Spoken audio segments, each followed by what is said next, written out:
What you embarrassed about is not my embarrassment. Let's get into it. Okay.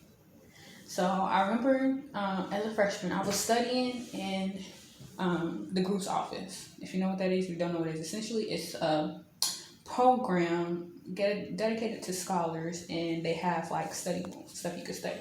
Either way, I was in one, well, the general area, and it was a bunch of guys there, and I was the only girl, and I will admit I was uncomfortable. However, that's not what this is about.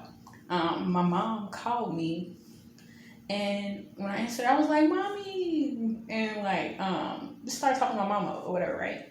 And then like he turned around, so he like turned up his face and he turned around. Well, he was already facing me, but he like moved his chair around to me even more and like proceeded to try to make me feel embarrassed about my relationship with my mother, right? Which, mama, I don't care. I love you. You know I love you, girl. Um, but he was like, oh, basically he was like, oh, that's so childish, and it was just like trying to jostle like all the other guys stuff that was there, thought was like friends or whatever with him or something, to try to make me feel embarrassed and to, what do you call it, crack jokes or whatever I mean, so I wouldn't feel comfortable with my relationship with my mom and being who I am. And I was just like, okay. He like, you call your mom mama? And I mean mommy? And I was like, yeah. That's so childish. And I was like, okay. And I don't care. So because I didn't react the way he expected me to, with reference or being like thrown back, he was like, no, whatever for it. And I was just, I kindly explained to him. I was just, at the end, I was like, my mama, my mommy, my mother is mine. And however we speak to one another, that's our relationship. Why are you so concerned about how I call my mom and it's not your mama?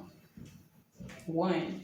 And then two, I was like, just because you embarrassed doesn't mean I have to be embarrassed, because at the end of the day, I'm still my mother's child. And I know there's always love there and I'm always supported. So however I choose to express my love for my mom is my choice. So why do you care? Why are you so concerned? And I was like, maybe you need to talk to your mom. And he was shook. He was shook. Some of y'all be projecting. That's what that was. Some of y'all be projecting. And y'all need to recognize when other people are projecting onto you, because it's not, you don't have to uphold other people's concerns of self. It's not your responsibility to react or behave the way another person expects you to. Okay? Just do what's best for you and what works for you. Because ain't nobody gonna ever make me feel shaken in my relationship with another individual when it's my relationship. It's not about you. Stop trying to make it about you. You projecting, babe. You projecting, babe.